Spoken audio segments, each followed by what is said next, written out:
queridos e minhas queridas, bom dia! Bom dia! Bom dia! Vamos lá! Hoje nós vamos ter uma aula de ciências, tá? Nós vamos falar sobre a diversidade dos seres vivos e seus ambientes. Quando eu falo diversidade, quer dizer que tem uma grande quantidade de espécies, de ambientes diferentes. Tá? Nós, por exemplo, tem uma diversidade de povo brasileiro, porque tem várias etnias, raças e assim por diante. Presta atenção, presta atenção. Então, quando eu falo diversidade de seres vivos, todos os animais são iguais? Não! Todos os animais habitam o mesmo lugar? Não! Não, né? Então essa questão da diversidade, ele vai falar sobre a quantidade de espécies que nós temos, né? Tanto de seres vivos, quanto também de locais em que esses seres vivos vão sobreviver. Um peixe, ele vive onde? Na água. Um passarinho vive onde? No ar. E passarinho, existe somente uma espécie de passarinho? Não. Existem diversas espécies de passarinho. Não. Peixe, existe somente uma espécie de peixe? Não, existem diversas. Da mesma forma que as plantas, existe somente um tipo de árvore? Não, existem diversos tipos de árvores, tá bom? Então a questão da diversidade, ela vai falar sobre essa diferença nos animais. Por quê? Porque cada um deles vai ter a sua própria característica, vai ter o seu próprio tipo de alimento, vai ter o seu próprio local onde ele vai sobreviver, tá bom? Vamos lá, iniciando a leitura, tá bom? Livro de Ciências, página 9, tá? Vou iniciar a leitura, então acompanhem por gentileza, tá bom? Em nosso planeta há uma grande diversidade de seres vivos, cada um com as suas características. Existem vários tipos de plantas com diferentes formas, cores e tamanhos. Há os musgos que são pequenos e crescem em ambientes úmidos e sombrios, formando um tapete verde. Algumas pessoas costumam chamar esse musgo de lodo, né? Às vezes até mesmo, dependendo do local, ele vai até lá em casa, por exemplo, tem um local que tem cimento, né? Que fica um pouco úmido por conta do frio e da água, que lá cria um lodo, né?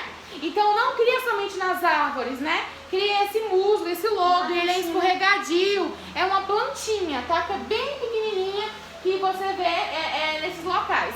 Um exemplo de musgo para vocês verem é essa primeira imagem aqui, ó. Nessa primeira imagem aqui, ó, observem, nós temos um exemplo de musgo. Olhem aí nessa primeira imagem. Estão vendo aí? Vamos lá. Também existem as plantas que vivem na água, como a Vitória régia, e aquelas que vivem nos galhos das árvores, como as bromélias, tá? Então a Vitória régia é essa bem daqui do meio, tá bom? Estão vendo aí a Vitória régia? Sim. Estão vendo? Sim. A Vitória régia, ela é linda, gente. A Vitória régia é linda e ela tem diversos tamanhos, tem umas que são bem grandes. E algumas pessoas pensam que por ela ser, parece que ela é coberta, né? Parece que é uma folha, mas não, ela é muito sensível, ela é muito levinha. Então se você colocar um determinado peso nessa Vitória régia, ela vai se quebrar, tá? Alguns animais conseguem ficar lá em cima, sim, por conta do peso do animal. Mas não são todos os animais que conseguem ficar em cima de uma Vitória régia, tá? A Vitória régia, ela é uma planta aquática, né? Que ela fica na água, tá bom? E também existem alguns tipos de plantas que vivem nos galhos das árvores, que é o exemplo da bromélia, tá bom? Que é essa última imagem aqui, ó, que ela mostra o galho, e no galho da árvore temos a flor, né, que é a bromélia, beleza? Tem uma madeira que se chama Vitória. Hã? Eu tenho uma madeira que se chama Vitória. Vamos lá. Falamos sobre as plantas, nós vimos que elas são de diferentes tipos. Olha só, aqui ele vai mostrar no cantinho aqui, ó, olha só, gente. No cantinho aqui, ó, ele vai mostrar o tamanho que tem essa Vitória régia. Gente, essa Vitória régia aqui dessa imagem tem 1,5 metro. Ela é praticamente do seu tamanho, tá? Ela é muito grande. Existem Vitórias Régias enormes, elas são lindas, né? Mas elas são muito sensíveis, muito frágeis também, tá bom? Vamos lá. Vimos aqui sobre a diversidade das plantas, certo? Nós vimos que existem diversos tipos, tamanhos, cores, cada uma vai viver em um local. Plantas também, elas vão sobreviver de acordo com a temperatura, tá bom? Os cactos, por exemplo, elas aguentam temperaturas, elas sobrevivem. Elas sobrevivem em locais muito secos, no Nordeste, por exemplo. Elas sobrevivem em locais muito secos. E mesmo num local muito seco que não tenha chovido, ela ainda por cima consegue florescer, tá? Ela ainda por cima consegue dar as suas flores, né? É uma planta que ela reserva água dentro dela. Ela não precisa estar sempre recebendo água, tá bom? Diferente de árvores que precisam estar sempre recebendo água para sobreviver, tá? Então, cada árvore, cada planta, ela vai sobreviver em um local diferente, tá bom? Vamos lá, agora vamos falar sobre os animais. Presta atenção, Victor, olha pra cá. Vamos lá. Os animais também apresentam características variadas, ou seja, diferentes. Aqueles que são grandes, como as antas, essa primeira imagem aqui, tá? A imagem de uma anta. E os que são pequenos, como as pulgas. As pulgas são bem pequenas, gente, parece um grãozinho de arroz, né? Ou até mesmo menor que um grão de arroz, isso. Aqui é porque ela recebeu um zoom bem grande na hora da foto. Mas ela é menor que um grão de arroz, tá bom? E ela fica mais nos animais, ela é bem rapidinha, assim, ela salta bastante, tá? Vamos lá. Alguns vivem na água, como os peixes, e outros vivem no ambiente terrestre, como a onça pintada. E também nessa questão dos animais, também existem os animais que são silvestres, certo? E os animais que são domésticos. Vamos lá, eu posso ter uma onça pintada dentro da minha casa? Não. Não, por quê? Porque as condições de vida daquele animal são totalmente diferentes. E elas não conseguem utilizar o seu instinto, né, do próprio animal dentro de uma casa. É um animal carnívoro que apresenta um perigo para nós, por mais que eles sejam domesticados, treinados. Se ele sentir fome, ele pode ser uma ameaça, né? Ele pode ser uma ameaça à nossa vida, não é verdade? Então, esses animais são animais silvestres que precisam do seu habitat natural. Precisam estar na floresta, na selva e assim por diante, tá bom? Diferente de um cachorro. O cachorro é sim um animal doméstico, que a gente consegue domesticar, que ele é pequeno. Tem cachorro de porte grande? Tem. Mas nós conseguimos criá-lo dentro da nossa casa com tranquilidade, tá bom? Vamos lá, eu posso pegar uma água viva e colocar dentro do aquário na minha casa? Não, porque ele não vai sobreviver. Então, cada tipo de animal tem o seu local para sobreviver. Tem o seu local para estar procurando o seu alimento e assim por diante, tá bom? Mas, por favor. Mas a gente também tem que se atentar ao quê? Ah, tia, mas e o zoológico? Muitas das vezes, aqueles animais de zoológico, eles pegam animais de circo, que não pode ter animal em circo, né? Eles pegam animais que já não estavam inseridos, já não estavam morando no seu lugar natural. Pode ser um animal que estava machucado e não conseguiu se readaptar à floresta. Pode ser um animal que foi caçado e recuperaram ele, cuidaram, colocaram lá. Então, os animais que vivem nos zoológicos e assim por diante, eles estão naquele local, na maioria das vezes, porque eles não conseguem buscar o seu alimento. Eles têm que ter seu alimento pronto. Vamos lá. Se eu vou criar um cachorro na minha casa, tá lá a comidinha dele todo dia, e a comidinha tá lá, Aí eu vou, pego aquele cachorro e abandono ele. Não pode. Ele vai ficar, primeiro que não pode, né? E outro, ele vai ficar com fome. Porque ele estava acostumado a receber o alimento. Não é verdade? Ele estava acostumado. Então, para ele criar um instinto animal de vou ter que buscar o meu alimento, ele vai rasgar lixo, ele vai fazer de tudo para poder se alimentar, para poder matar a sua fome. Da mesma forma, a onça pintada. São animais noturnos, elas descansam, dormem muito durante o dia, mas à noite elas vão caçar. Porque tem muitas presas, muitos animais, alimentos que elas, né, animais que elas comem, que à noite estão de bobeira, ou dormindo, ou estão, ó, suaves, tranquilos. E é o momento das onças atacarem, tá bom? Não quer dizer que durante o dia ela não cace. Ela pode caçar também, ela pode procurar também durante o dia, não tem problema. Mas vocês podem observar aqui o que acontece. Ela vai devagar, ela observa o animal, ela corre atrás dele, ela se esconde para o momento certo atacar, certo? Então, existe cada animal morando num lugar. Eu posso criar um peixe fora da água? Não posso, ele não vai sobreviver. Ele precisa da água para respirar. Posso criar uma onça pintada dentro de uma piscina? Não, gente. Ela vai ficar nadando pra cima e vai morrer. Ela não vai aguentar. Não é verdade? Então, cada animal tem o seu local. Tem animais terrestres, animais aquáticos, tem animais que voam. Mas mesmo assim, os animais que voam, eles vão pisar no solo uma hora. Eles vão ficar terrestres no momento, né? Pra parar, pra descansar. Ele não fica a vida inteira voando, né? Sem função, ok? Vamos lá. Aqui, agora vamos na outra página, tá bom? Página 10. Os seres vivos têm características que lhes possibilitam sobreviver em diferentes ambientes. Observem, temos a primeira imagem aí, um golfinho, certo? Animais que vivem em ambientes aquáticos, como os golfinhos, têm o formato do corpo adaptado para a vida na água e as nadadeiras para se locomover. Vocês podem observar que todos os peixes, praticamente todos os animais aquáticos têm nadadeiras. Porque se não tiver como ele vai nadar, gente. Não é verdade? Se não tiver como ele vai nadar. Então ele também tem todo um corpo, né, preparado para respirar embaixo d'água, tá bom? Nós, seres humanos, nós não somos feitos, nosso organismo não é próprio para... Nós não podemos, na verdade, respirar embaixo d'água. Porque a gente respira água, a gente vai colocar água no pulmão e a gente vai morrer.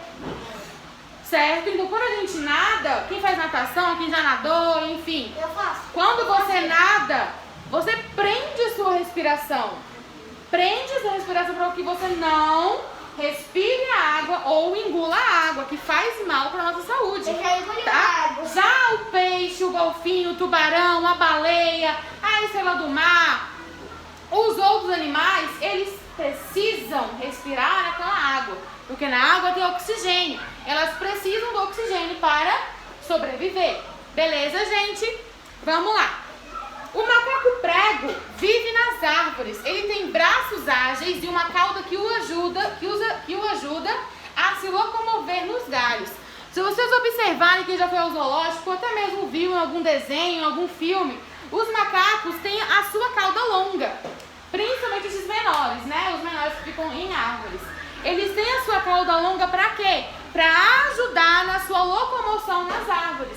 Vocês podem observar que muitos deles, quando vão pulando de galho em galho, ele utiliza também o seu rabo para estar o ajudando, segurando nos galhos, tá? Muitas das vezes alguns ficam pendurados pelo rabo e assim por diante, tá bom? Então, cada animal vive de um jeito.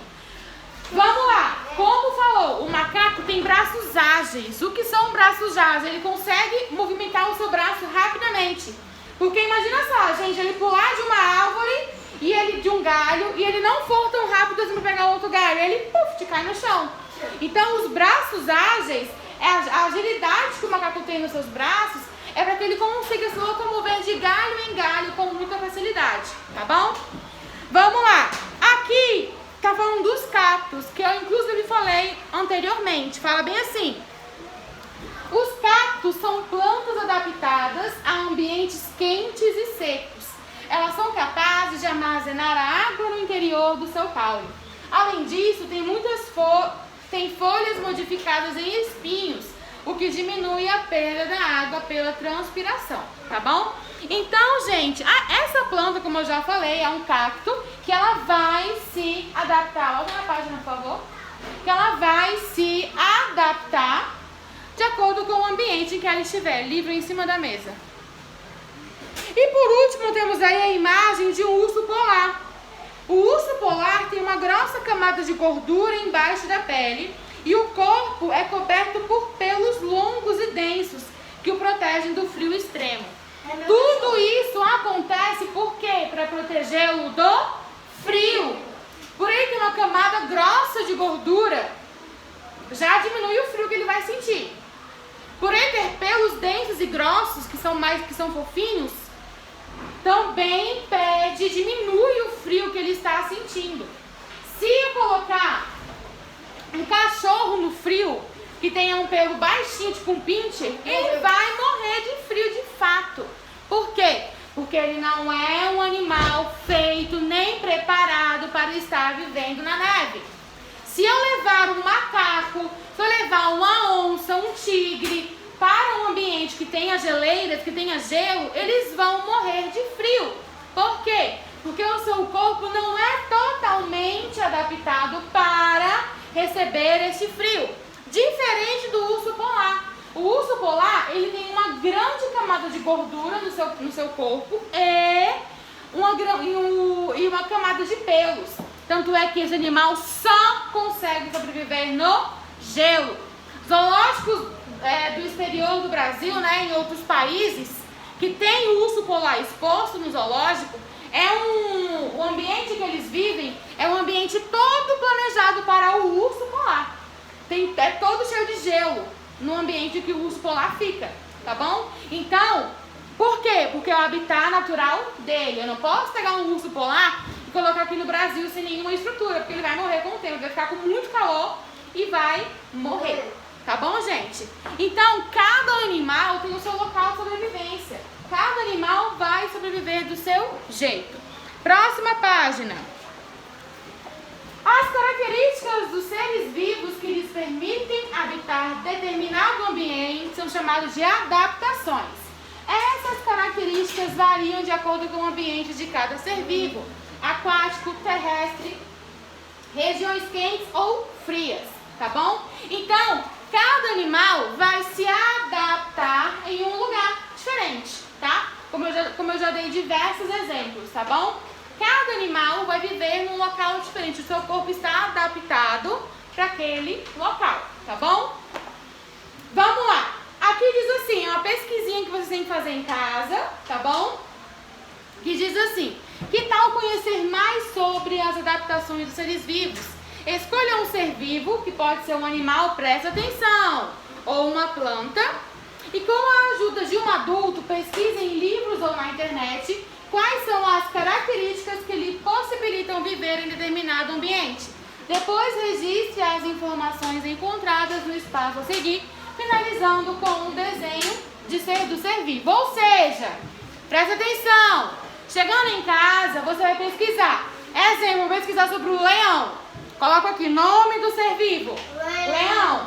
E vou colocar as características do ambiente, né, em que ele sobrevive, as adaptações do corpo dele para o ambiente em que ele vive. É um animal com pelo, é um animal que caça, é um animal que vive não sei onde. Bem simplesinho, tá? Seguindo as orientações que estão sendo recomendadas aqui em cima, beleza?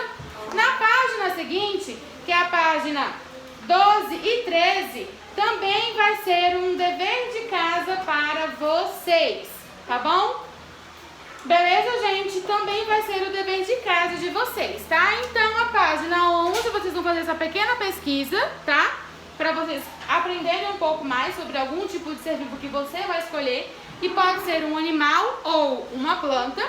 E em seguida, vocês vão fazer as páginas 12 e 13. Agora eu vou falar sobre uma curiosidade para vocês, que é da questão 2. Vocês sabem por que o tamanduá tem aquele focinho bem fininho e uma língua bem comprida? Vocês sabem por quê? Pra comer será melhor. Hã? Pra pegar formiga melhor. Isso. Por quê? É para pegar formiga melhor. Por quê? ele vai conseguir enfiar o seu focinho no formigueiro e a sua língua vai lá no fundo pegar as formigas. Então ele tem a língua bem comprida, assim, para isso. Eu vou ler para vocês o texto. O tamanduá-bandeira é um animal muito comum no cerrado. Ele tem o focinho fino e apropriado, o corpo coberto de pelos e é banguela. A bichinha não tem nenhum dente, tá bom? Isso mesmo, os tamanduás não têm dente. Para o tamanduá, isso não é problema, pois ele tem uma língua comprida e pegajosa. Ou seja, como se fosse uma língua que tem adesivo, que é grudenta a língua dele,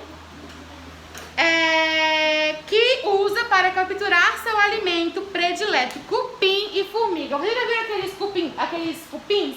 Que é tipo uma montanha de terra bem grande. É um cupim. Então ela tem um furinho lá que ela vai enfiar no focinho, vai enfiar a sua língua e vai, como a língua é pegajosa, se ela encostar no animal, ela já consegue pegar aquele animal para ela se alimentar, tá bom? Então já é o suficiente para se alimentar, ela não precisa de dente, tá bom? Vamos lá, agora na página seguinte, muitos me perguntaram se o animal que tem aqui é uma piranha. Mas aqui, pelo que eu tô vendo, ele não é Uma piranha. Ele tá dando só um exemplo mesmo, tá? E é isso. E nesse texto aqui ele fala somente como os peixes nadam. Os peixes, quando nadam, eles fazem um movimento em S, assim, ó, pra abanar o seu corpo e nadar. Quando nós vamos nadar, às vezes nós fazemos assim, por causa do nosso corpo, que é assim. Se a gente observar, quando a gente deita, o nosso corpo não fica desse jeito? Os peixes, o corpo dele fica assim. Então, nós quando vamos nadar, balançamos o nosso corpo assim a maioria das vezes. E os peixes quando nadam, balançam o seu corpo assim. Mas sempre com movimentos em S, para facilitar o movimento na água e ajudar e fazer com que ele nade, tá bom? Então, essas 3 páginas aí são os deveres de casa de vocês, tá? Leiam com atenção, respondam direitinho, caprichem na letra, beleza? Um grande beijo e até a nossa próxima aula. Descansem bastante no final de semana e também não se esqueçam de estudar. Sempre tire um tempinho do dia para vocês estarem estudando, lendo, escrevendo algo para praticar a leitura e também a escrita, tá bom? Beijão!